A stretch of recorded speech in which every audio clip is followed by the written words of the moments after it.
ప్రియమైన Craig Emmanuel Baptist సంఘ సభ్యులారా, క్రైస్తవ జనాంగమా, మీ అందరికీ మా సంఘపక్షముగా శుభములు తెలియజేయుచున్నాను.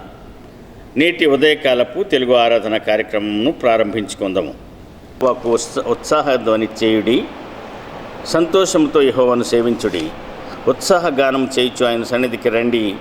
యెహోవాయే దేవుడని తెలుసుకొనుడి.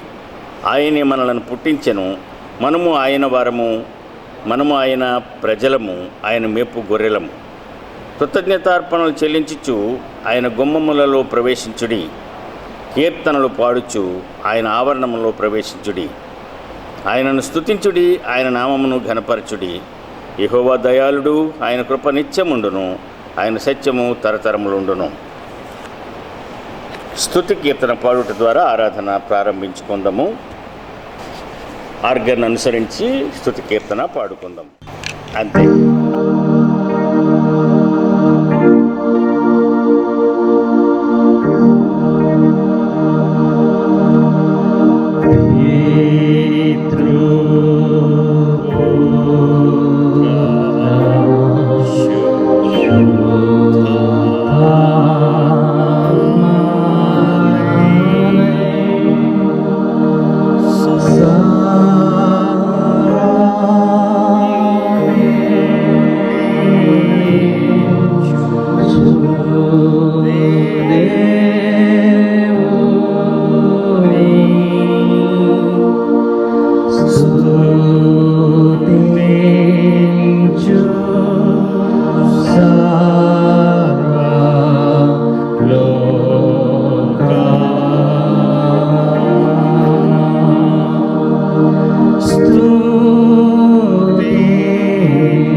ప్రార్థన చేసుకుందాము.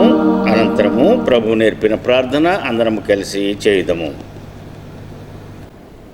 పరిశుద్ధమైన మా ప్రియ పరలోకపు తండ్రి, నీ ఘనమైన పరిశుద్ధ పాదములకు లెక్కలేనన్ని స్తుతులు స్తోత్రాలు చెల్లించుకుంటున్నాం. నీ అపారమైన ప్రేమ చేతను కృపచేతను మమ్మల్ని అందరినీ నీ బలిష్టమైన రెక్కల మాటను భద్రపరిచి కాపాడి భయంకరమైన కరోనా వ్యాధి అనే సాతాను బంధకముల నుండి సంరక్షించి మరొక పునరుద్ధాన దినమును అనుగ్రహించి ఈ రీతిగా నిన్ను స్తుతించే భాగ్యము మాకు ఇచ్చినందులకు వేలాది వందనాలు స్తోత్రాలు చెల్లించుకుంటున్నాం. ప్రభువా, మా దేవా, ప్రపంచ దేశములన్నీ భయంకరమైన విపత్తుల్లో ఉండి కరోనా అనే వ్యాధి బారిన పడి లక్షల కొలది అనేక అనారోగ్యముల పాలై ఉన్నారు. సుమారు 150,000 మంది మరణించి ఉన్నారు. మాకైతే ఇంకా జీవమునిచ్చి నిన్ను స్తుతించుకునే భాగ్యం ఇచ్చినందుకు వేలాది స్తుతులు స్తోత్రాలు చెల్లించుకుంటున్నాం. ప్రభువా, నీ కృపచేత క్రేగ్ ఎమాన్యుయల్ బాప్టిస్ట్ సంఘమును, సంఘ సభ్యులను, సంఘ కాపరిని, వారి కుటుంబమును ప్రేమించి ఏ ఒక్కరికి ఏ అనారోగ్యం లేకుండా కాపాడిన దేవా, నీకే స్తుతులు చెల్లించుకుంటున్నాం. సంఘంలో జరిగే ప్రతి కార్యక్రమం కొరకు వందనములు. సంఘ కార్యనిర్వాహక వర్గమును బట్టి నీకు వందనాలు. సంఘంలోని చిన్న బిడ్డలు మొదలుకొని వృద్ధుల వరకు ఉన్న ప్రతి ఒక్కరిని దీవించమని కోరుచున్నాము. ఈ కార్యక్రమంలో నీ వాక్యం అందించిన మా సంఘ కాపరి రెవరెండ్ టి. పున్నయ్య గారు, MABD MTH గారి ద్వారా మాకు అవసరమైన ఆత్మీయ ఆహారంను అనుగ్రహించమని, మమ్మలను బలపరచమని, ఈ భయంకరమైన సమయంలో మాకు ధైర్యంనిచ్చి నీ వాక్యము చదువుట ద్వారా, నిన్ను స్తుతించడం ద్వారా మా గృహములలో కుటుంబములుగా ప్రార్థించి స్తుతించే భాగ్యమును అనుగ్రహించమని మా ప్రభువును నీ ప్రియకుమారుడైన క్రీస్తు వారి ద్వారా అడిగి వేడుకొంచున్నాం తండ్రి. ఆమెన్. పరలోకమందున్న మా తండ్రి, నీ నామము పరిశుద్ధపరచబడునుగాక, నీ రాజ్యం వచ్చునుగాక, నీ చిత్తము పరలోకమందున ఎలాగునో అలాగుననే భూమి అందు నెరవేరునుగాక. మా అనుదిన ఆహారం నేడు మాకు దయచేయము, మా రుణస్థులను మేము క్షమించి అన్న ప్రకారము మా రుణములను క్షమించము, మమ్మల్ని శోధనలోనికి తేక కీడు నుండి తప్పించము. ఎందుకంటే రాజ్యము, బలము, శక్తి, మహిమ నిరంతరము నీవైనవు తండ్రి. ఆమెన్. ఉత్తర ప్రత్యుత్తర భాగముగా కీర్తనల గ్రంథము నుండి 31వ కీర్తన చదువుకుందాము. 1 నుండి 16 వరకు ఉన్నటువంటి వచనాలను చదువుకుందాము. 31వ కీర్తన భాగాన్ని 1 నుండి 16 వరకు ఉన్నటువంటి చరణాలను చదువుదాం. యెహోవా, నీ శరణు జొచ్చి ఉన్నాను, నన్నెన్నడూ సిగ్గుపడనియ్యకము. నీ నీతిని బట్టి నన్ను రక్షింపము. నాకు నీ చెవియొగ్గి నన్ను త్వరగా విడిపించుము. నన్ను రక్షించుటకు నాకు ఆశ్రయశైలముగాను ప్రాకారములు గల ఇల్లుగాను ఉండము. నా కొండ నా కోట నీవే. నీ నామమును బట్టి త్రోవ చూసి నన్ను నడిపించుము. నీవే నన్ను చిక్కించుకుంటకై శత్రువులు రహస్యముగా నా ఆత్మను నీ చేతికి అప్పగించుచున్నాను.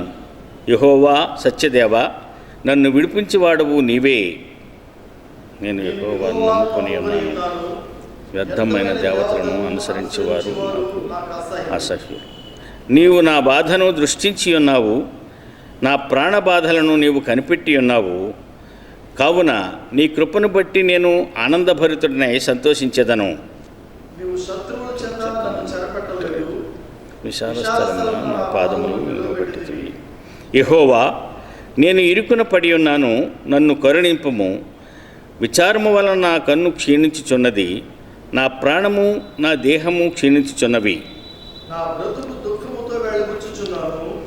తూర్పులు విడిచుటతో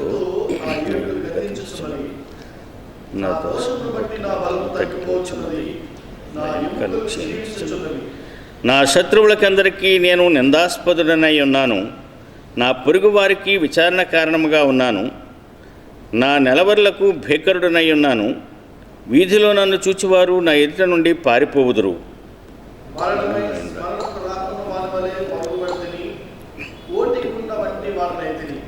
అనేకులు నా మీద దురాలోచనలు చేయుచున్నారు. నాకు ప్రాణహాని చేయుటకు యోచించుచున్నారు. వారు గుసగుసలాడుట నాకు వినబడుచున్నది. నలుదిశలను నాకు భీతి కలుగుచున్నది. యెహోవా, నీ యందు నమ్మకించి ఉన్నాను. నీవే నా దేవుడవని. నా కాలగతులు నీ వశంలో ఉన్నవి. నా శత్రువుల చేతిలో నుండి నన్ను రక్షించుము. నన్ను తరుమువారి నుండి నన్ను రక్షింపుము. 16వ చరణాన్ని మనమందరం కలిసి చదువుకుందాము. నీ సేవకుని మీద నీ ముఖకాంతి ప్రకాశింపచేయుము. నీ కృప చేత నన్ను రక్షించుము. దేవుడు తన పరిశుద్ధ వాక్యమును మన వినికిడిలో దీవించునుగాక. ఆంధ్ర క్రైస్తవ కీర్తన పుస్తకము నుండి 81వ కీర్తన పాడుకుందాము. ఆంధ్ర క్రైస్తవ కీర్తన పుస్తకం నుండి 81వ కీర్తనను అందరం కలిసి పాడుకుందాము.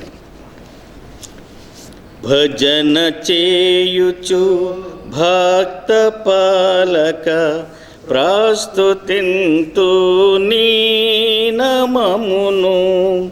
వృజినములపై జయమునిచ్చిన విజయుడా నిన్ను వేడుకొందు. భజన చేయుచు భక్త పాలక ప్రస్తుతింతు నీ నామమును. దివ్య పదవిని విడచి నీవు దీనుడవై పుట్టినావు. భవ్యమైన బోధలెన్నో బాగుగా ధరనేర్పినావు. భజన చేయుచు భక్త పాలక ప్రస్తుతింతు నీ నామమును. నరులగావను పరము నుండి ధరకు నీవు వచ్చినావు. పరుడనైనా నా కొరకు నీ ప్రాణమునర్పించినావు. భజన చేయుచు భక్త పాలక ప్రస్తుతింతు నీ నామమును. చెడినవాడ నైన నన్ను చేరదీసి ప్రోచినావు. పడిన నాదు గోతి నుండి పైకి లేవనెత్తినావు. భజన చేయుచు భక్త పాలక ప్రస్తుతింతు నీ నామమును. ఎంత ప్రేమ, ఎంత దయ, ఎంత కృప యేసయ్య నీకు. ఇంతయని నింపనిలలో ఎవనికి నిసాధ్యంబు కాదు. భజన చేయుచు భక్త పాలక ప్రస్తుతింతు నీ నామమును. వృజినములపై జయమునిచ్చిన విజయుడా నిన్ను వేడుకొందు. భజన చేయుచు భక్త పాలక ప్రస్తుతింతు నీ నామమును. ఇప్పుడు మనము విజ్ఞాపన ప్రార్థన ద్వారా దేవునికి మన విన్నపములు తెలియజేసుకుందాము. కొద్ది సమయము ధ్యానంలో గడుపుదాము. మహాపరిశుద్ధుడవును, మహోన్నతుడవును, మహాఘనుడవైన మా ప్రియ పరలోకపు తండ్రి, నీ ఘనమైన కృపగల నామమునకు లెక్కలేని స్తుతులు, స్తోత్రాలు, వందనాలు చెల్లించుకుంటున్నాం. దయగల ప్రభువా, నీ అపారమైన ప్రేమ చేతను ఈ భయంకరమైనటువంటి కరోనా వ్యాధి ప్రపంచమంతటినీ భయకంపితులను చేస్తూ వేలాది మంది మరణిస్తూ ఉండగా, లక్షలాది మంది వ్యాధి సోకిన వారై క్వారంటైన్లో చికిత్స పొందుతూ చావు బ్రతుకుల మధ్య కొట్టాడుతున్న ఈ విపత్కర పరిస్థితులలో మీ బిడ్డలమైన మమ్మలను నీ బలమైన రెక్కల మాటన భద్రపరిచి క్షేమంగా ఉంచి ఈస్టర్ ఆదివారం తరువాత రెండవ ఆదివారము మేము సజీవులుగా ఉండి సజీవముగా తిరిగి లేచిన నిన్ను స్తుతించుటకు ఇచ్చిన ఈ సమయమును బట్టి మీకు వేలాది వందనాలు, స్తుతులు చెల్లించుకుంటున్నాం. కృపగల మా ప్రభువా, మీరు మాకు ఇచ్చిన క్రేగ్ ఎమాన్యుయల్ బాప్టిస్ట్ సంఘమును బట్టి వందనములు. మా ప్రియతమ సంఘ కాపరి, సంఘాధ్యక్షులైన రెవరెండ్ టి పున్నయ్య గారి ద్వారా ఈ సంఘమును ఏర్పాటు చేసి 18 సంవత్సరాలు కాకినాడ పట్టణంలో ఉన్నతమైన సంఘముగా చేసి సుందరమైన మందిరం నిర్మించుకొని నిన్ను స్తుతించుకునే కృపను ఇచ్చి ఉన్నారు. మీకు వందనాలు. పాస్టర్ గారిని బట్టి నీకు వందనాలు. వారు గొప్ప ప్రార్థనాపరులుగా ఉండి సంఘమంతటిని ప్రార్థనా సంఘముగా మార్చి ప్రార్థన ద్వారానే గొప్ప కార్యములు చేయుటకు మార్గదర్శకులుగా అయ్యారు. మా సంఘ అధ్యక్షులుగా సంఘ కార్యనిర్వాహక వర్గమును 30 మంది డేకన్స్లను ఏర్పాటు చేసి సంఘ కార్యకలాపములు జరిగించటంలోనూ సంఘంలో పెద్దలైన వారిని వివిధ కార్యక్రమంలో ఆధిపత్యమునిచ్చి మంచి సమన్వయంతో సంఘమును ఏకతాటిపై నడిపించు గొప్ప జ్ఞానమును అనుగ్రహించి ఉన్నారు. వందనములు. పాస్టర్ గారికి సంపూర్ణ ఆరోగ్యములను ప్రసాదించమని, వారి బిడ్డలను దీవించమని వేడుకుంటున్నాం. కృపగల మా తండ్రి, నీవు సృష్టించిన ఈ భూలోకమంతా భయంకరమైన విపత్తులో ఉంది. ప్రభువా, కరోనా వ్యాధి ప్రపంచ దేశాలలో సుమారు 110 దేశాలను ఆవరించి గడగడల ఆడించున్నది. క్రైస్తవ దేశములుగా చెప్పబడే పెద్ద దేశాలు కూడా దిక్కుతోచని స్థితిలో ఉన్నాయి. ఐశ్వర్యవంతమైన దేశాలు నిన్ను విసర్జించటం వలననేమో సాతాను కోరల్లో చిక్కుకొని ఉన్నాయి. ప్రభువా, మీ సహాయం కొరకు ఎదురు చూస్తున్నాయి. క్షమించండి, కరుణించండి, రక్షించమని వేడుకుంటున్నాం. ఈరోజు వరకు కరోనా వ్యాధికి మందు కనబడలేదు. అప్పటి వరకు ప్రపంచవ్యాప్తంగా 26 లక్షల మంది కరోనా వ్యాధిని పడి ఉన్నారు. 184,000 మంది మృతి చెంది ఉన్నారు. కేరళ లాంటి రాష్ట్ర ప్రభుత్వాలు కరోనాను కట్టడి చేసి యేసుక్రీస్తు దేవుడు అని మరి ఆర్టీసీ బస్సుల ద్వారా ప్రచారం చేయబోతుంది. చాలా దేశాలు దేశే దేవుడుగా రక్షించేవాడని తలంచుతున్నాయి. మేము ఇంకా పట్టుదలతో ప్రార్థించి మన ప్రజలను రక్షించుకుందామని హృదయపూర్వకంగా ప్రార్థించున్నాం. మా సంఘములకు సంబంధించి, మా పట్టణములకు సంబంధించి, మా రాష్ట్రములకు సంబంధించిన మా ప్రియులు, కుటుంబాలకు సంబంధించిన అనేక మంది బిడ్డలు ఆయా దేశాలలో ఉన్నారు. ప్రభువా, తల్లిదండ్రులుగా, రక్త సంబంధులుగా, సంఘస్థులుగా వారి కొరకు ప్రార్థిస్తూ ఉన్నాం. వారందరికీ క్షేమమును ప్రసాదించమని బ్రతిమలాడుకుంటున్నాం.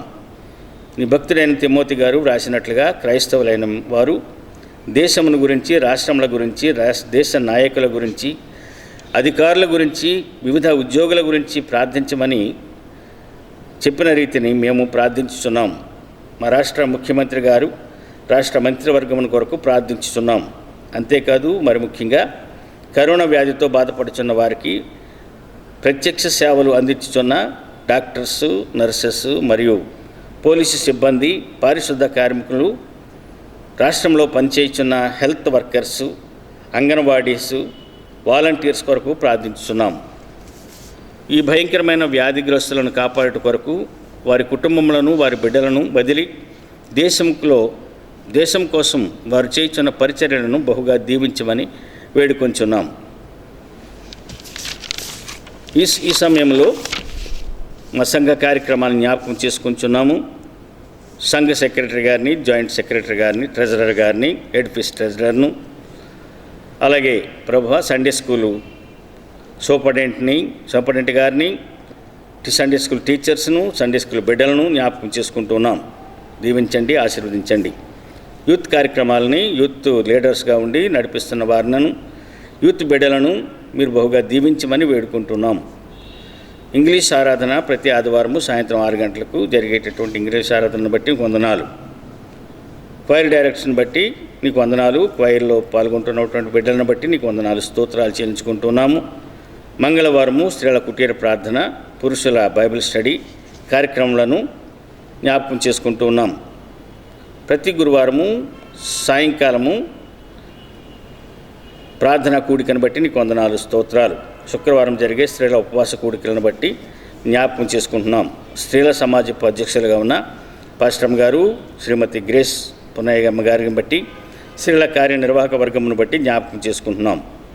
శనివారం పేటలో జరిగే సువార్త కూటములు కన్వీనర్స్గా ఉన్న వారిని, సువార్త కూటములను ఏర్పాటు చేసిన ఆ కుటుంబాలను నీ నామమును ప్రకటించుండగా, పేటల్లో నీ నామం ప్రకటించుండగా స్పీకర్స్గా ఏర్పాటు చేయబడిన వారిని, సువార్త కూటముల మ్యూజిక్ డైరెక్టర్ గారిని, వాద్య బృందాన్ని, వాద్యకారులను జ్ఞాపకం చేసుకుంటున్నాం. ముఖ్యంగా సువార్త కూటములు జరుపుకుంటకు ఆతిథ్యం ఇచ్చే సంఘముల కుటుంబములు బహుగా దీవించి ఆశీర్వదించమని వేడుకుంటూ ప్రార్థిస్తున్నాం. కోవిడ్-19 కారణంగా లాక్డౌన్ ఉండటం వలన ఈ కార్యక్రమాలన్నీ గత 40 దినాలుగా ఆగిపోయి ఉన్నాయి. కావున ఈ కరోనా వ్యాధిని త్వరగా తరిమివేసి మా అనుదిన కార్యక్రమములు పునరుద్ధరించుకొని సంఘములో జరిగే కార్యక్రమాలన్నీ యథావిధిగా జరిపించుకుంటకు నీ సన్నిధిలో చేరి సంఘము కలిసి నిన్ను స్తుతించుకునే భాగ్యం ప్రసాదించమని కోరుచున్నాం. ఈ భయంకరమైన వ్యాధిగ్రస్తులను కాపాడట కొరకు వారి కుటుంబములను, వారి బిడ్డలను వదిలి దేశం కోసం సేవ చేయించిన పరిచర్యలను బహుగా దీవించమని వేడుకుంటున్నాం. ప్రస్తుత అనుకూల పరిస్థితులలో సంఘమునకు ప్రత్యక్షంగా హాజరు కాలేకపోయినప్పటికీ ఈ యూట్యూబ్ ద్వారా మా గృహాలలో ఉండి మా కుటుంబ సభ్యులందరూ కలిసి నిన్ను స్తుతించి ఆరాధించి వాక్యాన్ని ధ్యానించే అవకాశం ఇచ్చినందుకు స్తోత్రములు చెల్లించుకుంటున్నాం. ఈ కార్యక్రమంలో నీ వాక్యం అందించటకు ఏర్పాటు చేయబడిన మా సంఘ కాపరి రెవరెండ్ పున్నయ్య గారి ద్వారా మాకు అవసరమైన ఆత్మీయ ఆహారమును అనుగ్రహించి మమ్మలను బలపరచమని, ఈ భయంకరమైన సమయంలో మాకు ధైర్యంనిచ్చి నిన్ను వాక్యము ద్వారా, నీ వాక్యం చదువుట ద్వారా, నిన్ను స్తుతించడం ద్వారా మా గృహములలో కుటుంబములుగా ప్రార్థించి స్తుతించే భాగ్యమును మా ప్రభువును అనుగ్రహించమని మా ప్రభువుని కుమారుడైన క్రీస్తు వారి ద్వారా అడిగి వేడుకొంచున్నాం తండ్రి. ఆమెన్.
నేటి మన ధ్యానం కొరకు ఏర్పాటు చేయబడిన వాక్య భాగము అపొస్తలుడైన పేతురు రాసిన మొదటి పత్రిక 3వ అధ్యాయము 8 నుండి 12 వరకు ఉన్నటువంటి వచనములు చదువుకుందాము. మూడవ అధ్యాయము 8 నుండి 12 వరకు ఉన్న వచన భాగం చదువుకుందాము.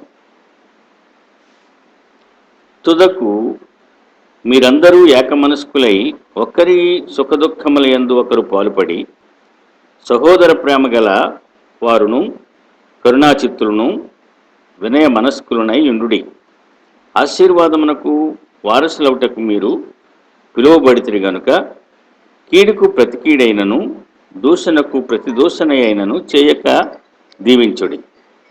జీవమును ప్రేమించి మంచి దినములు చూడగోరువాడు చెడ్డదాని పలకకుండా తన నాలుకను, కపటవాక్యములు చెప్పకుండా తన పెదవులను కాచుకొనవలెను. అతడు కీడు నుండి తొలగి మేలు చేయవలెను. సమాధానము వెదకి దాన్ని అనుసరింపవలెను. ప్రభువు కన్నులు నీతిమంతుల మీదను ఆయన చెవులు వారి ప్రార్థనల వైపును ఉన్నవి గాని ప్రభువు ముఖము కీడు చేయు వారికి విరోధముగా ఉన్నది. దేవుడు తన పరిశుద్ధ వాక్యమును మన వినికుడిలో జీవించునుగాక.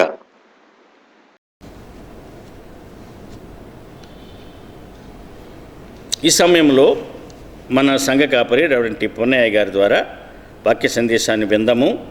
దానికి ప్రైజ్ అండ్ వర్షిప్ జరిపించుకుందాము. అనంతరము పాస్టర్ గారు వాక్యమును అందించెదరు.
క్రిస్టియన్ రెస్పాన్సిబిలిటీస్, అదే నా అంశము. ఎందుకు ఈ అంశము ఏర్పాటు చేసుకోవడం సందర్భాన్ని బట్టి జరిగింది అంటే, చాలాసార్లు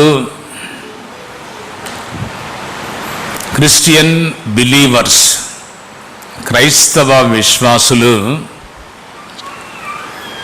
దేవుని మందిరానికి వస్తున్నారు, వెళుతున్నారు, అయిపోయింది ఇంకా మన పని. దేవుని మందిరానికి వెళ్తున్నాము అనే ఆ తృప్తి ఉంది, కానీ దేవుని బిడ్డలంగా మనం ఏమి చేస్తున్నాం అనేది మనం ఆలోచించుకోవాల్సి ఉంది. పోయినసారి చెప్పాను, ఒక అమెరికన్ బెంగళూరులో ఒక మీటింగ్స్ జరుగుతున్నప్పుడు ఆయన సాక్ష్యం చెప్తున్నాడు. ఇప్పటికీ నాకు 60 సంవత్సరాలు, నేను ఏ ఆదివారం కూడా సండే స్కూల్ మిస్ అవ్వలేదు అని. ఆ విధంగా కొంతమంది సంతృప్తి చెందడం జరుగుతుంది. నేను గుడికి క్రమంగా వెళ్తాను. వెళితే మన బాధ్యత నిర్వర్తించినట్ట, క్రైస్తవ బాధ్యతలు మనం పూర్తి చేసినట్ట అని. చాలాసార్లు ప్రేక్షకులంగా వచ్చి కూర్చొని వెళ్ళడం జరుగుతుంది.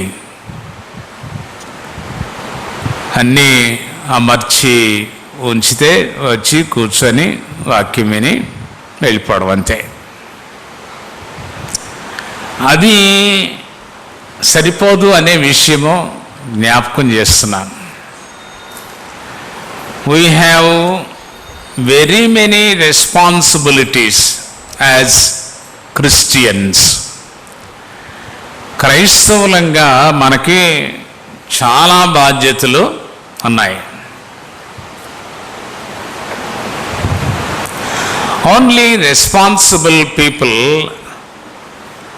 Are growing in spiritual life.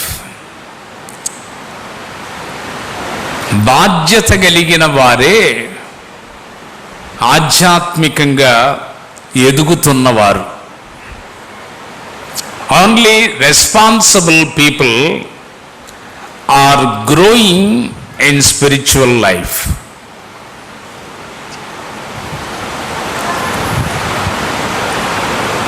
Bonhoeffer అని మంచి థియోలోజియన్ ఆయన చెప్పారు,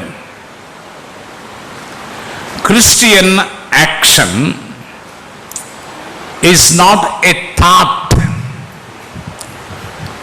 క్రైస్తవ అంటే ధర్మము అంటే అది ఒక ఆలోచన కాదు. Christian action is not a thought, ఒక ఆలోచన కాదు. But it is a readiness for responsibility. బాధ్యత తీసుకోవడానికి మరి సిద్ధంగా ఉండడం. కానీ దేవుని బిడలంగా మన బాధ్యత ఏంటి? క్రైస్తవులంగా మనము నిర్వర్తించవలసిన బాధ్యత ఏంటి? మనసులో ఆలోచనలు ఉండడం కాదు.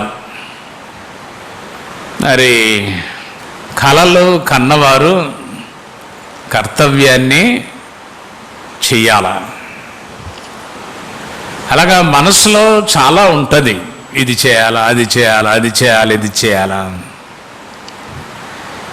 కానీ అది క్రియారూపంగా దాన్ని ఆచరణలో పెట్టాలి. Christian action is not a thought, ఒక మనసులో ఆలోచన కలిగి ఉండడం కాదు, but it is a readiness for responsibility.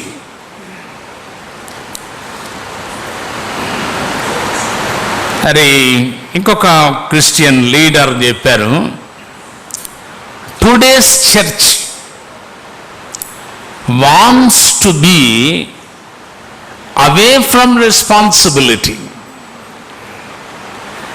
ఈ దినాలలో సంఘము బాధ్యత తీసుకోవడానికి ముందుకు రావట్లేదు. డీకన్ బోర్డు మీటింగ్ కానీ జనరల్ బాడీ మీటింగ్లో కానీ ఎవరు ఇది చేస్తారు అని అంటే నేను చేస్తాను అని ముందుకు వచ్చేవాళ్ళు తక్కువ. ఎవరో ఒకళ్ళు ప్రపోజ్ చేయాలా, ఎవరో ఒకళ్ళు సెకండ్ చేయాలా, అంతేగాని నేను చేస్తాను అని ముందుకు వచ్చేటటువంటి వారు కొంచెం తక్కువగా ఉంటారు. ఒకవేళ మీరు చెయ్యండి అని అంటే కొంతమంది అంటారు నేను చెయ్యలేనండి, నాకు ఆ పనులు ఉన్నాయి, నాకు ఈ పనులు ఉన్నాయి అని they just want to avoid the responsibility. ఆ బాధ్యత నుండి ఎలా తప్పించుకోవాలో అలా తప్పించుకోవడానికి చూస్తారు. మంచిది. మరి ఆ బాధ్యత, అది ఏ బాధ్యత అయినా మనము తీసుకోవడానికి ముందుకు రావాలి. బాధ్యత తీసుకునే వాళ్ళని విమర్శించడానికి ముందు వస్తారు. తీసుకో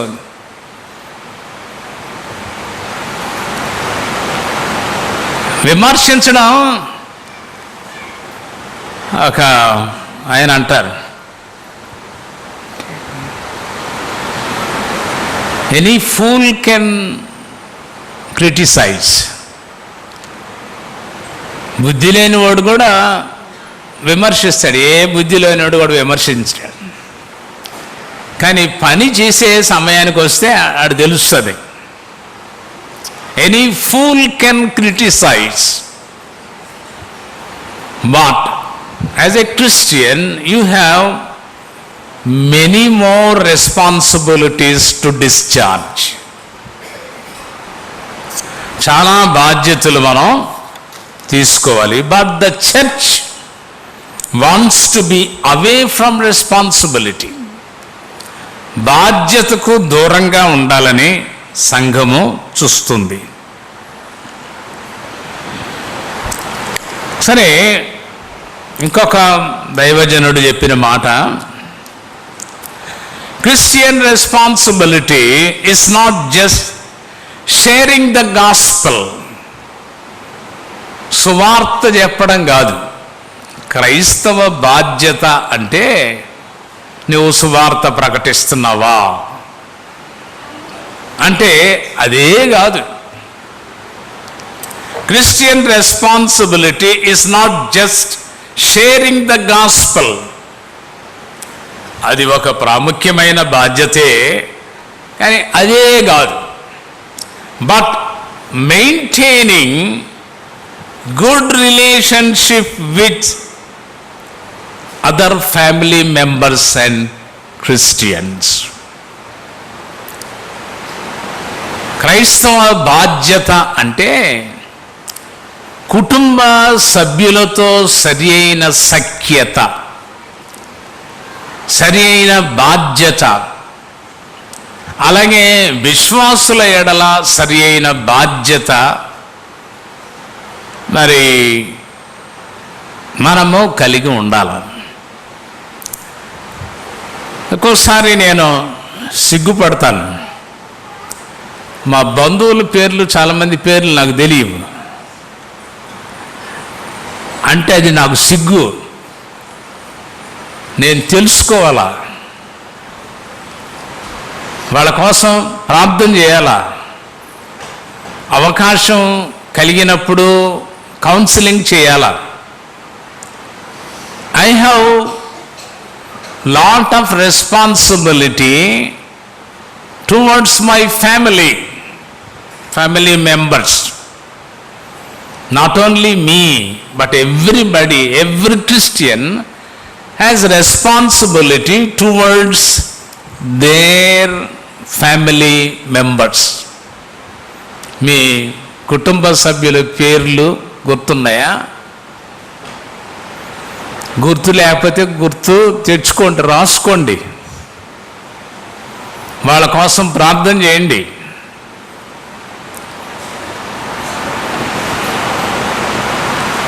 యెహోషువ చెప్పింది చాలామంది చేస్తారంట, నేనును నా ఇంటి వారు. అంతే, ఇంకొకళ్ళతో నాకు గొడవ అనవసరం, నేను బాగుంటే చాలు, నా కుటుంబం బాగుంటే చాలు. అది చాలా సంకుచితమైన అభిప్రాయంలోకి వచ్చేసాం. నేను నా కుటుంబం. మన పిల్లలకి ప్రార్థన, ఫ్యామిలీ ప్రేయర్లో ప్రార్థన చేయమంటే చాలామంది డాడీని దీవించు, మమ్మీని దీవించు, అక్కని దీవించు, చెల్లింది, అయిపోయింది. ఆమెన్. ఏమున్నారో చుట్టుప్రక్కల ఎవరున్నారు, ఎవరి కొరకు చేయాలో అవన్నీ మనం నేర్పించడం లేదు. అందువల్ల వాళ్ళు కూడా ఆ లిమిటెడ్గానే ప్రార్థన చేస్తారు. కనుక అంటే ఆ సర్కిలే అన్నమాట. We have lot of responsibilities towards our family members. Christian responsibility is not just sharing the gospel. నేను సువార్త ప్రకటిస్తున్నాను, వీధుల్లో చెప్తున్నాను, పేటల్లో చెప్తున్నాను, ఆయా స్థలాల్లో కూటాల్లో మాట్లాడుతున్నాను. But what about your responsibility towards your family members? సువార్త చెప్తున్నావు సరే, నీ ఇంటి వాళ్ళతో నీకు సఖ్యత ఉందా? సమాధానంగా ఉంటున్నావా? వెళుతున్నావా? 81లో నాకు ఒకళ్ళు స్కూటర్ బహుకరించారు. అప్పుడు ఒక ఆయన చెప్పారు, జాగ్రత్త, దీనివల్ల దగ్గరోళ్ళు దూరం అవుతారు, దూరం వాళ్ళు దగ్గర అవుతారు. ఇక్కడ పక్కింట్లో ఎవరున్నారో తెలియరు, కానీ బండి వేసుకొని 10 కిలోమీటర్లు మోయి వచ్చేటప్పటికి వాళ్ళని చూశాను, వీళ్ళని చూశాను, వాళ్ళని చేశాను, వాళ్ళని పరిచయం చేశాను అని తృప్తి పడతాం. పక్కింటి వాడి సంగతి తెలియదు. మన బంధువుల సంగతి మనం పట్టించుకోము, ఎక్కడెక్కడో వాళ్ళ దూరం అయిపోతాం. దూరం వాళ్ళు దగ్గర అవుతారు, దగ్గర వాళ్ళు కనపడరు కంటికి. అది చాలాసార్లు జరుగుతుంది. నీ బంధువులు, నీ రక్త సంబంధికులు, నీ తోడబుట్టిన వాళ్ళు నీకు జ్ఞాపకం ఉన్నారా? వాళ్ళ పరిస్థితులు ఏంటో తెలుసా? వాళ్ళతో నీకు ఎలాంటి సఖ్యత ఉంది? చివరిగా ఇంకొక మాట, our spiritual life is measured simply not by our faith. మన క్రైస్తవ విశ్వాసము కొలవబడేది simply not by our faith, మన విశ్వాసం బట్టి కాదు, but our concern towards the welfare of others. దానిని బట్టి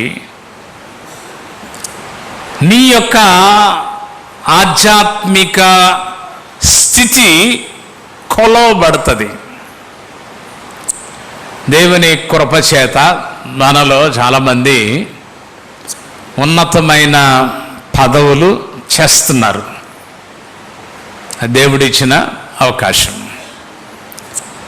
నీవు ఆ పదవిలోకి వచ్చిన తర్వాత, పదవి తీసుకున్న తర్వాత ఎవరికన్నా నీ వాళ్ళకు సహాయం చేసావా? నీ వాళ్ళు అంటూ ఎవరినన్నా పైకి తీసుకొచ్చావా? నేను చాలాసార్లు చెప్పాను. గల్ఫ్ 4 సార్లు వెళ్ళాను, పూర్తిగా ఎడేశాను. గల్ఫ్ పరిస్థితులన్నీ తెలుసు. 4 సార్లు వెళ్ళాను. టెమిలియన్స్ ఎవరైనా అక్కడికి వస్తే ఇంకొక టెమిలియన్ తీసుకొచ్చేస్తాడు ఏదో ఒక రకంగా. మలయాళీ ఏదో ఒక రకంగా తన వాడిని తీసుకొస్తాడు. వాళ్ళకి ఉన్న అభిమానం అరే చెప్పలేను నేను. ఒక తెలుగువాడు అక్కడికి వెళ్ళాడంటే ఇంకొక తెలుగువాడిని రానియడు.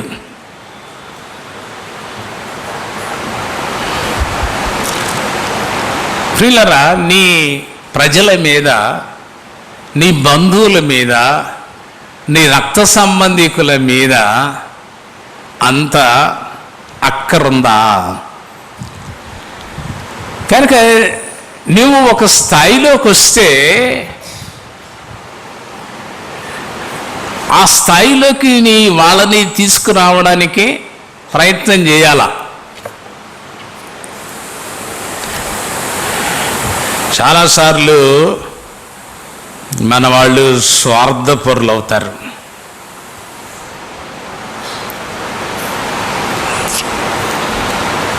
Hour spiritual life is measured, కొలవబడేది దేనిని బట్టి?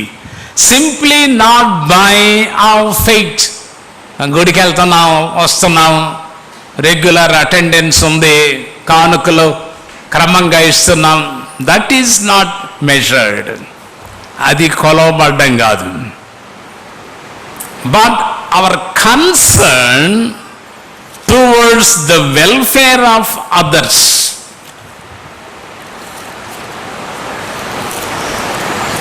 ఇది వరకు చాలాసార్లు చూపించాను. ఎస్తేరు గ్రంథం ఒకసారి చూడండి. ఎస్తేరు గ్రంథం 10వ అధ్యాయము 3వ వచనం.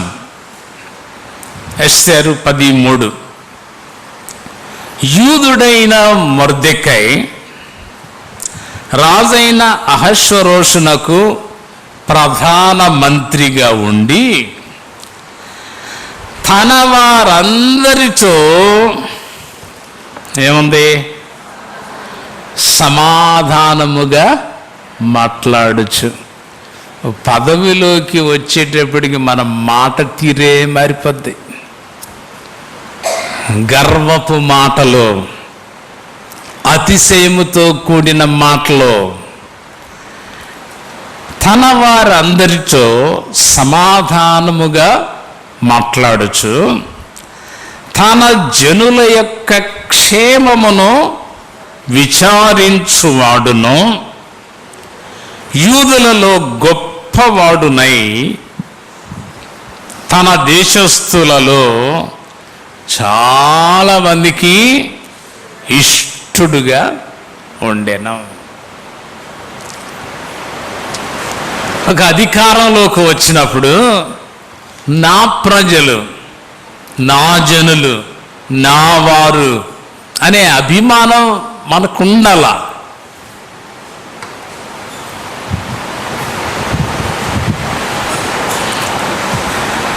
అది దేవుని బిడలంగా మనం చేయవలసిన బాధ్యత. పోయినసారి జ్ఞాపకం చేశాను. 1 పేతురు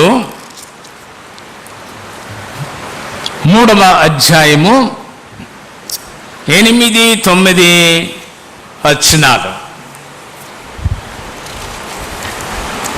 తుదకు మీరందరూ ఏక మనస్కులై ఒకరి సుఖదుఖములయందు ఒకరు పాలుపడి.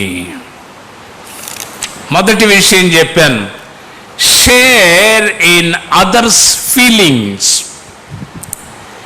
ఇతరుల యొక్క కష్ట సుఖాలలో సంతోషంగా ఉంటే సంతోషంలో పాలిపంపులు పొందండి. దుఃఖంలో ఉంటే దుఃఖంలో పాలిపంపులు పొందండి. ఆ వాక్య భాగాన్ని చూస్తున్నాను. అరే, యోబు చాలా ఇబ్బందిలో ఉన్నాడు. ఒకసారి యోబు గ్రంథం చూస్తారా? యోబు గ్రంథం 2వ అధ్యాయం. యోబు మామూలు బాధలో కాదు, చాలా భయంకరమైన పరిస్థితిలో ఉన్నాడు. ఆస్తిపాస్తులు పోయినాయి, పనివాళ్ళు పోయారు, పిల్లలు పోయారు, ఆరోగ్యం పోయింది. మరి ఒళ్ళు గోకు కొనుటకై చిల్ల పెంకు తీసుకొని బూడిదలో కూర్చుండాను. ఇది ఆయన పరిస్థితి. 9వ వచనం ఎవరన్నా చదవండి. అంతవరకు కాదు, అంటే చూడటానికి వచ్చిందనమాట. భార్య ఎక్కడో లేదు, ఎక్కడో ఉండి ఉంటుంది. ఇప్పుడు ఆయన దగ్గరకు వచ్చింది. ఆ భార్య వచ్చి ఏముంది,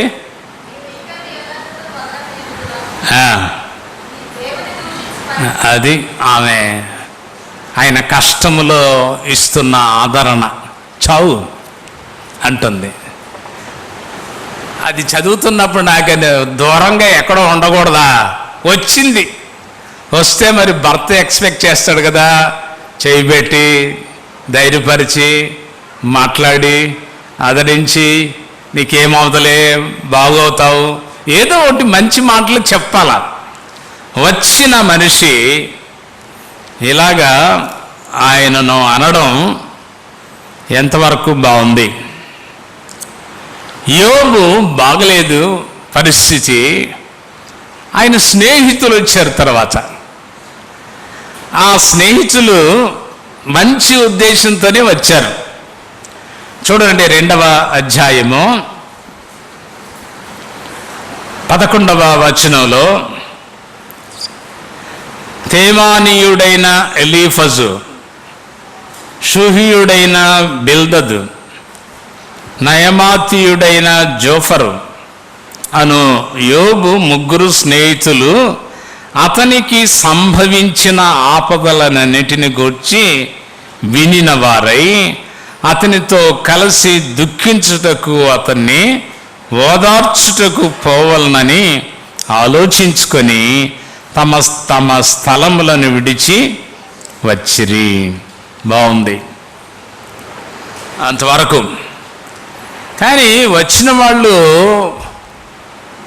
ఒక విధమైనటువంటి నేరారోపణ చేయడం మొదలు పెడతారు. నువ్వు భక్తిగా ఉంటే నీకెందుకు జరుగుతుంది? నీవు అనేకుల కోసం ప్రార్థన చేసిన వాడు, నీకెందుకు ఈ స్థితి వచ్చింది? ఇంకా ఎంత పరోక్షంగా ప్రత్యక్షంగా కూడా బాధించినారు స్నేహితులు. వచ్చింది బాగానే ఉంది, వచ్చిన వాళ్ళు మంచి మాటలు మాట్లాడలేదు. యోబు గ్రంథం 19వ అధ్యాయం చూడండి, మొదటి 3 వచనాలు. అంతటా యోబు 19, 1, 2, 3. యోబు ఇలాగూ ప్రత్యుత్తరం ఇచ్చాను, ఎన్నాళ్ళు మీరు నన్ను ఏముంది బాధించుతారు, ఎన్నాళ్ళు మాటల చేత నన్ను నలుగగొట్టుదురు. ఆదరించడానికి వచ్చిన వాళ్ళు నలగొడుతున్నారు. 10 మార్లు మీరు నన్ను నిందించితిరి, సిగ్గులేక మీరు నన్ను బాధించెదరు. కనుక ప్రియులారా, చాలాసార్లు ఆదరించవలసిన పరిస్థితుల్లో బాధిస్తున్నాం, విమర్శిస్తున్నాము. అది కూడదు అని పేతురు చెప్తున్నాడు. బాధలో ఉన్న వారిని ఆదరించండి.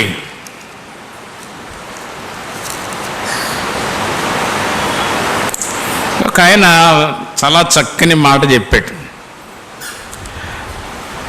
If you are not sharing in others happiness or sadness, then you have no taste of Christian life. క్రైస్తవ జీవితాన్ని నీవు సరిగా రుచి చూసినోడు కాదు. బాధలో నువ్వు ఇతరులను పరామర్శించలేకపోతే, సంతోషములో ఆ సంతోషమును పంచుకోలేకపోతే, you have no taste Christian life. నీవు నిజంగా క్రైస్తవ జీవితాన్ని అనుభవించడం లేదు.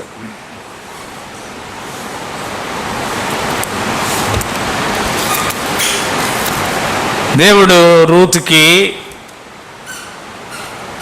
కొడుకునిచ్చాడు.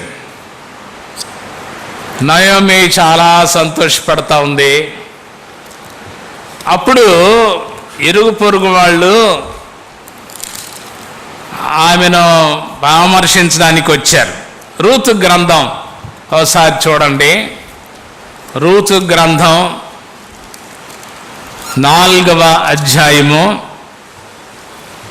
14-15 వచనాలు. రూతు 4:14-15. అప్పుడు స్త్రీలు, ఈ దినమున నీకు బంధువుడు లేకుండా చేయని యెహోవా స్తుతి నొందునుగాక, ఆయన నామము ఇశ్రాయేలీయులలో ప్రకటింపబడునుగాక. నిన్ను ప్రేమించి 7 కుమారుల కంటే నీకెక్కువగా ఉన్న నీ కోడలు అతని కనెను. నీ ప్రాణము నోదార్చి ముసలితనమున నీకు పోషకుడగునని నయోమితో చెప్పారు. కొడుకు పుట్టినప్పుడు ఆ సంతోషంగా వాళ్ళు ఉన్నప్పుడు వాళ్ళ దగ్గరికి వెళ్ళి అభినందిస్తున్నారు. చాలా సంతోషం. కనుక ప్రియులారా, సుఖములో ఉన్న వాళ్ళతో సుఖంగా సంతోషంగా ఉండండి. దుఃఖంలో ఉన్న వారితో దుఃఖాన్ని పంచుకోండి. రెండవ విషయము,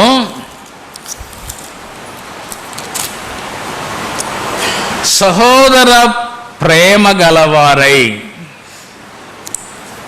brotherly love, show brotherly love.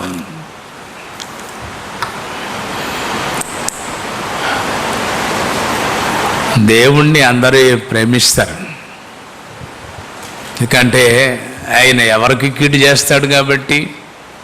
ఆయన్ని ద్వేషించడానికి అన్నీ మేళ్ళే చేస్తాడు. మేలు చేసే దేవుడు. మేలు చేసే దేవుణ్ణి ఎవరు ద్వేషిస్తారు? సహజంగా చేయరు. కానీ మనుషులు మనకి కీడు చేస్తారు కదా, వాళ్ళని ప్రేమించడం అనేది మనం నేర్చుకోవాల్సిన విషయం. బ్రదర్లీ లవ్, సహోదర ప్రేమ గలవారై. మన సహోదరుడే. చాలాసార్లు ఈ జోషి గారు చెప్పే మాట, ఇంట్లో వాడే పెడతాడు కంట్లో పుల్ల. ఎవరు ఈ కంట్లో పొలాలు పెట్టేది అంటే ఇంట్లో వాడే. కాబట్టి ఇంట్లో వాడు కంట్లో పుల్ల పెడతాడని అంటే దూరంగా పెడతామా? నీ సోదరుడు, నీ తోబుట్టువు, నీ రక్తం పంచుకున్నవాడు నీ ఎడల ఒకవేళ హాని చేసున్నా నీవు అతన్ని ప్రేమించబద్ధుడవై ఉన్నావు. తెస్సలోనిక సంఘాన్ని గూర్చి చక్కని మాట రాయబడి ఉంది. మొదటి తెస్సలోనిక పత్రిక 4వ అధ్యాయము 9వ వచనం. సహోదర ప్రేమను గూర్చి ఏముంది? మీకు రాయనక్కర్లేదు. మీరు ఒకరినొకరు ప్రేమించుటకు దేవుని చేతనే ఏర్పరచబడితిరి. వాళ్ళని మెచ్చుకుంటున్నాడు. అదే 2వ తెస్సలోనిక పత్రిక చూడండి, మొదటి అధ్యాయము 3వ వచనంలో,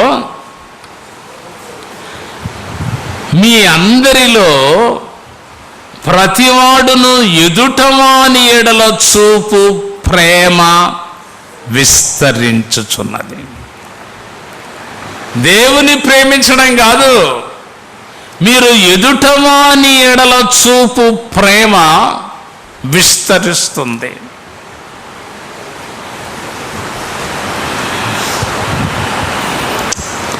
కనుక విశ్వాసులు దేవుణ్ణి ప్రేమించడమే కాదు, నీ సోదరుని ప్రేమించడానికి నేర్చుకోవాలా అన్నాడు. చక్కని మాట ఇంకొక ఆయన అన్నారు ఏంటంటే, brotherly love sometimes tight, sometimes loose. ఈ సహోదర ప్రేమ కొంతమందితో చాలా సన్నిహితంగా దగ్గరగా బాగా ఉంటుంది, కొంతమంది ఏడల తగిలినట్టుగా దూరంగా ఉండడం జరుగుతుంది. Sometimes it is so close and tight, sometimes it is loose. పెద్ద పట్టించుకోరు. But it must not be broken. అది విడిపోకూడదు. మీ అన్నదమ్ముల్ని కలుసుకొని ఎంతకాలం అయింది? మీ అన్నదమ్ములతో మీకు సంబంధం ఎంత సన్నిహితంగా ఉంది? ఒకవేళ ఒక ఆయన అన్నారు, because of distance you may be separated, but distance cannot break the relationship. దూరంలో ఉన్నారని చెప్పి ఆ సంబంధం తెగిపోకూడదు. ఇప్పుడు ఈ వీడియోల ద్వారా, ఈ సెల్ ఫోన్ల ద్వారా, స్మార్ట్ ఫోన్ల ద్వారా మాట్లాడుకునే పరిస్థితి ఉంది. అది కొంతమంది అది కూడా చేయరు. Your relation should not be broken because of the distance. వాళ్ళు ఎక్కడో ఉంటారులేండి కాదు, ఎక్కడున్నా సరే ఆ సంబంధం కాపాడుకోవాలి అని దేవుని వాక్యము చెప్తుంది.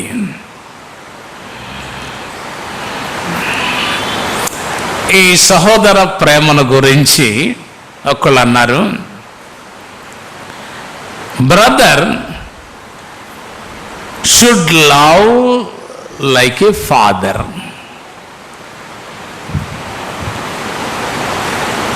అరే మనకి చంద్రరావు గారు, ఆయనకి ఎంత ఆరోగ్యం బాగాలేదు, రావడం లేదు. ఆయన చెప్పేవారు, నేను ఇంటికి పెద్దని, అందరినీ నేను చూశాను. మా నాన్నగారు చచ్చిపోయినప్పుడు ఏడవడం కూడా తెలియదు మా బ్రదర్స్కి, నేను చూశాను అని చెప్తుండేవారు. Brother should love like a father, close like a sister. సహోదరులు గాజులు మార్చుకోవడం, దండలు మార్చుకోవడం, చీరలు మార్చుకోవడం, అలాగా సన్నిహితంగా ఉంటారు. తర్వాత పెళ్ళి అయిన తర్వాత నుండి అది దూరం అవడం జరుగుతుంది. Brother should be close like a sister, care like a mother. తల్లిలాగా జాగ్రత్తగా చూసుకోవాలి. Support like a friend. సోదరుడు ఎలాగుండాలా, సహోదర ప్రేమ అంటే ఎలాగుండాలా అంటే it's like a father, sister, mother and a friend. మనల్ని మనం పరీక్ష చేసుకుందాం. మన సహోదర ప్రేమ ఎలాగుంది?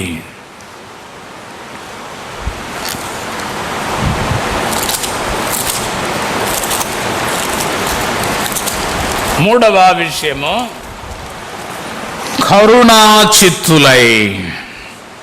ఇంగ్లీష్లో కంపాషన్ అని వాడబడింది. కనికరం. మన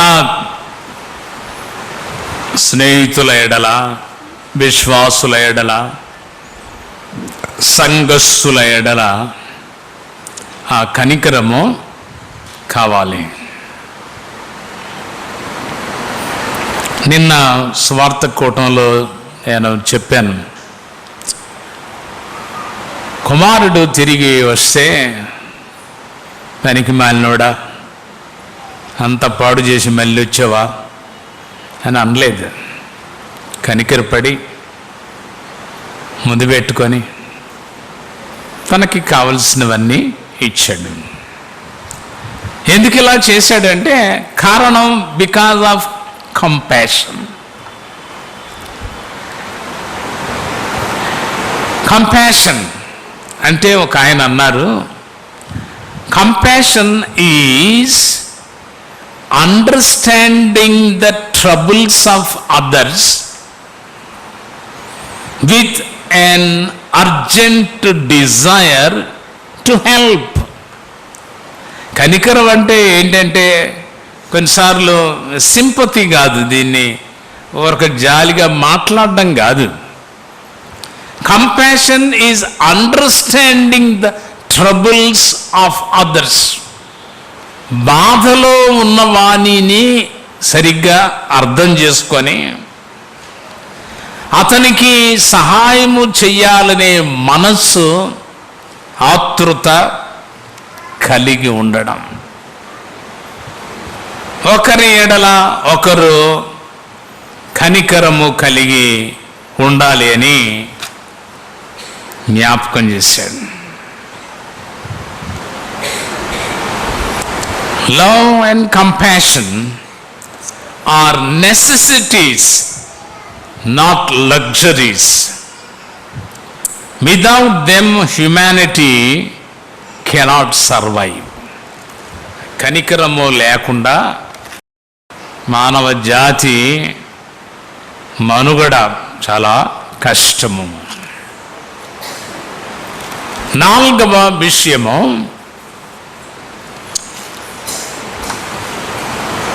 వినయ మనస్కులై. ప్రియులారా, ఇది కూడా దేవుని దగ్గర కాదండి చెప్పబడింది. కొన్నిసార్లు ప్రార్థన చేయమంటే నేను పురుగును ప్రభువా, నేను పాపిని ప్రభువా, నేను దుర్మార్గురాల్ని, దుష్టుల్ని, ఇవన్నీ అలవాటుగా వచ్చేస్తాయి. కొన్నిసార్లు యాంత్రికంగా వచ్చే ప్రార్థనలు ఇవి. దుష్టురాలా, నువ్వు ప్రార్థన చేసావు కదా అన్నారనుకోండి, ఇంకొందా. ఇది అంటే ఎక్కడ చెప్పబడుతుందంటే ఇది దేవుని దగ్గర కాదు. అందరు దేవుని దగ్గర తగ్గించుకుంటారు, పాపిని, దౌర్భాగ్యుడిని, దుష్టుడిని, రకరకాలు. ఇంకొకళ్ళు అంటే అది మనం ఓర్చుకోలేము. వినయ మనస్కులై ఎదుటవారి ఎడల నిన్ను నీవు తగ్గించుకోవడం. పౌలు భక్తుడు చాలా వేదాంత విద్యను కలిగిన వాడు, ప్రార్థన అన్ని విషయాల్లో ఉన్నతమైన స్థాయిలో ఉన్నవాడు. ఆయన సేవ చేస్తూ ఆయన చెప్పిన మాట అపోస్తల కార్యముల గ్రంథం 20వ అధ్యాయము 19వ వచనం. 20:19 యూదుల కుట్రల వలన నాకు శోధనలు సంభవించినను, కన్నీళ్లు విడుచుచు పూర్ణమైన వినయ భావముతో నేనేలాగున ప్రభువును సేవించుచుంటినో మీకే తెలియను. అంటే విశ్వాసుల ఎడల, పెద్దల ఎడల, సంఘస్థుల ఎడల ఎంత వినయమైన మనస్సుతో ఆయన పనిచేశాడో తాను చెప్తున్నాడు. కనుక ప్రియులారా, ఈ వినయ మనస్సు అనేది దేవుని ఎదుట కాదు, విశ్వాసుల ఎదుట క్రైస్తవ విశ్వాసుల ఎదుట.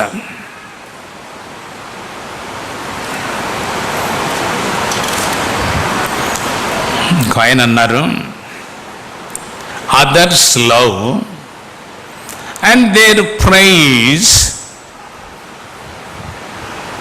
would make us proud, but humble yourself. మనల్ని ఇతరులు ప్రేమిస్తుంటే, మనల్ని ఇతరులు పొగుడుతుంటే తెలియని రీతిగా గర్వం పెరుగుతుందంట. నేను అర్హుణ్ణి కాబట్టి నన్ను ప్రేమిస్తున్నారు,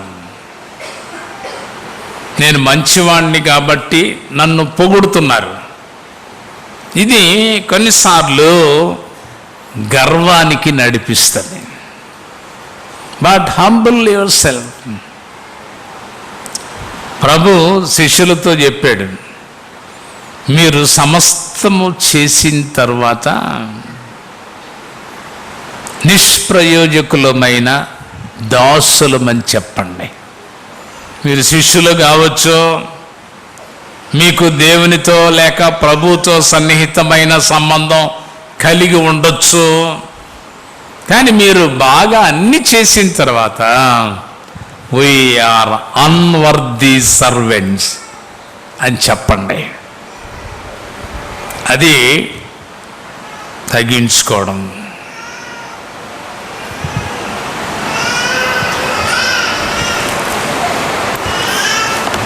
Plenty of people wish to become devout. అందరూ భక్తిగా ఉండాలని కోరుకుంటారంట. అందులో ఏం తప్పేం లేదు. Plenty of people wish to become devout, but no one wishes to be humble. అందరూ భక్తిగా ఉండాలని ఆశపడతారట, కానీ చాలా తక్కువ విధేయతగా ఉండాలని చూసేవాళ్ళు. సరే, చివరిగా ఇంకొక విషయము చెప్పి నేను ముగిస్తాను.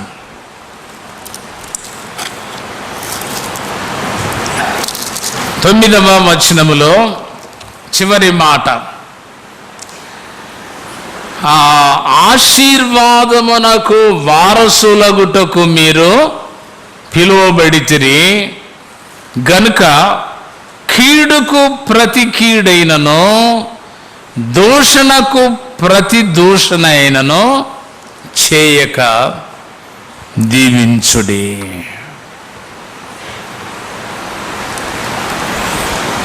కీడుకు ప్రతి కీడు చెయ్యొద్దు. దూషణకు ప్రతి దూషణ చెయ్యొద్దు. ఇందాక చదివిన వాక్య భాగం ఒకసారి చూడండి. 2వ సమూయేలు గ్రంథం 16వ అధ్యాయము.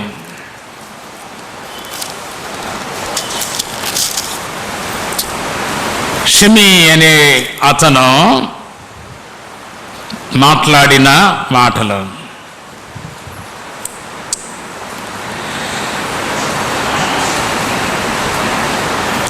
5వ వచనం నుండి బైబిల్ ఉన్న వాళ్ళందరూ చూడండి. రాజైన దావీదు బహీరుము దాపునకు వచ్చినప్పుడు సౌలు కుటుంబీకుడగు గెరా కుమారుడైన షిమీ అను ఒకడు అచ్చట నుండి బయలుదేరి వచ్చెను. అతడు వెంట వెంట నడుచుచు దావీదును శపించుచు జనులందరూ బలాఢ్యులందరూ దావీదు ఇరుపార్శ్వముల నుండగా రాజైన దావీదు మీదను అతని సేవకుల అందరి మీదను రాళ్ళు రువ్వుచు వచ్చెను. ఈ షిమీ నరహంతకుడా, దుర్మార్గుడా, ఛీ పో, నీ వేల వలనని నీవు వెళ్ళగొట్టిన సౌలు ఇంటి వారి హత్యను యెహోవా నీ మీదికి రప్పించి యెహోవా నీ కుమారుడైన అబ్షాలోము చేతికి రాజ్యమును అప్పగించి ఉన్నాడు. నీవు నరహంతకుడవు గనుకనే నీ మోసములో నీవు చిక్కుబడి ఉన్నావని చెప్పి రాజును శపింపగా సెరూయా కుమారుడైన అబీషై, ఈ చచ్చిన కుక్క నా ఏలిన వాడవును రాజువునకు నిన్ను శపింపనేలా, నిశ్చితమైతే నేను వారిని చెరబోయి వాని తల ఛేదించి వచ్చేదరెను. అందుకు రాజు, సెరూయా కుమారులారా, మీకును నాకును ఏమి పొందు? వానిని శపింపనీయుడు, దావీదును శపింపమని యెహోవా వానికి సెలవియ్యగా నీవు ఇలాగ ఎందుకు చేయుచున్నావని ఆక్షేపణ చేయగలవాడెవడని చెప్పి తర్వాత ఆ మాటలు మాట్లాడడం జరుగుతుంది. వాని జోలి మానుడి, యెహోవా వానికి సెలవిచ్చినాడు గనక వాన్ని శపింపనీయుడి. దేవుడు సెలవిస్తే తప్ప, దేవుడు అనుమతిస్తే తప్ప ఏ కీడు సంభవింపదు. శాపనార్థాలు అంటుంటారు. అట్లా ఒకళ్ళొకళ్ళు శపించుకుంటూ ఉంటే దాన్ని ఆ శాపం తగులుతామంటే భూలోకంలో ఎవరు ఉండరు, ఎవరు ఉండరు. ఇక దేవుడు ఎందుకు? ఒకళ్ళనొకళ్ళు శపించుకుంటా నాశనం అయిపోతా ఉంటే దేవుడు ఎందుకు? ఇంకా షిమీ శపిస్తే దావీదుకి ఏమైనా కీడు కలిగిందా? దానివల్ల దేవుడు అనుమతించాడు, శపించడేవాడిని. అతన్ని చుట్టూ ఎక్కడ మామూలు సింగిల్గా వెళ్ళిపోయి ఒక్కడితో కాదు అనడం, ఇటుపక్క అటుపక్క మనుషులు ఉన్నారు, అధికారులు ఉన్నారు, వీళ్ళ మధ్య తిడుతున్నాడు. ఇంకొకళ్ళు అయితే ఏం చేసి ఉందరో. కీడుకు కీడు చెయ్యొద్దు. దావీదు జీవితం నాకు చాలా ఇష్టం. ఎన్నోసార్లు సౌలు దావీదును చంపడానికి వచ్చి చేతికి దొరికాడు, కానీ చంపలేదు. దూషిస్తే ఆడు 4 మాటలంటే నేను ఒకటన్నా అనలేనా అంటుంటారు. వాడు 4 దెబ్బలు కొడితే నేను 2 అన్నా కొట్టలేనా? నువ్వు 2 కూడా కొట్టన అవసరం లేదు. దేవుడు తలంచుకుంటే ఆడు నిలవడు, దేవునికి వదిలేయాల. పగ తీర్చుకోవడం మన వంతు కాదు. మనం పగ తీర్చుకోవడానికి ప్రయత్నం చేసి దేవుడు వదిలేస్తాడు. జీవము కలిగిన దేవుని చేతిలో పడుట భయంకరం. దేవుని చేతులకి అప్పగించాల. కనుక you have very many responsibilities, చాలా బాధ్యతలు ఉన్నాయి. వాళ్ళని క్షమించడం, వాళ్ళని దీవించడం, అది ఇక్కడ చెప్పాడు. వాళ్ళని దీవించండి. దీవించడం కొరకు దేవుడు ఏర్పాటు చేసుకున్నాడు. అంతేగాని నువ్వు తిరిగి శపించవద్దు.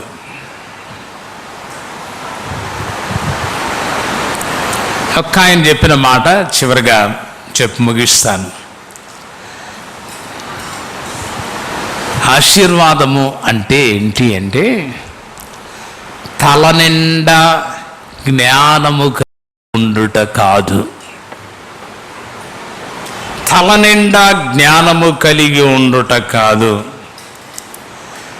హృదయము నిండా ప్రేమ కలిగి ఉండుట కాదు. బాగా జాగ్రత్తగానండి. తల నిండా జ్ఞానం, హృదయము నిండా ప్రేమ, చేతి నిండా డబ్బు కలిగి ఉండడం ఆశీర్వాదం కాదు. అంటే అదే కాదు ఆశీర్వాదం. చాలామంది తెలివి కలిగిన వాళ్ళు ఉన్నారు, చాలామంది ప్రేమ కలిగిన వాళ్ళు ఉన్నారు, చాలామంది డబ్బు కలిగిన వారు ఉన్నారు. ఇతరులకు ఏ దోషము చేయక, ఇతరులకు ఏ కీడు చేయక సహాయము చేయాలనే మనస్సు కలిగి ఉండువాడు ఆశీర్వదించబడినవాడు. డబ్బుండొచ్చు, లేకపోవచ్చు, ఇతరమైనవి ఉండొచ్చు, లేకపోవచ్చు. ఆశీర్వదింపబడిన వాడు ఎవడు అంటే ఇతరులకు ఏ కీడు తలపెట్టక సహాయము చేయగలిగిన వాడు. కనుక జాగ్రత్త. కీడుకి ప్రతి కీడు చేయొద్దు, దూషణకు ప్రతి దూషణ చేయొద్దు. ప్రార్థన చేసుకుందాం.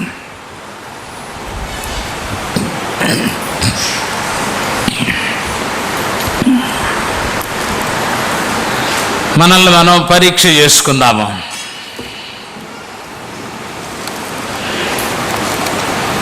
బాధలో ఉన్న వారిని పరామర్శిస్తున్నామా?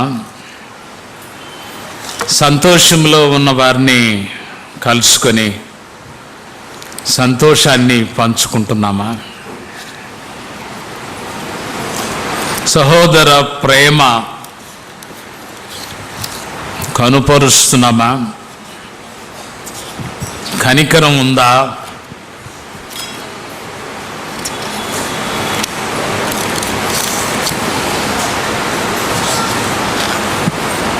వినయముతో మనల్ని మనం తగ్గించుకుంటూ ప్రవర్తిస్తున్నామా?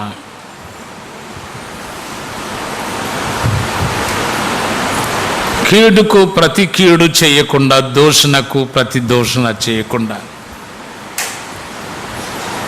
దేవుని వాక్య అంతస్తును కాపాడుకుంటూ బ్రతుకుతున్నామా?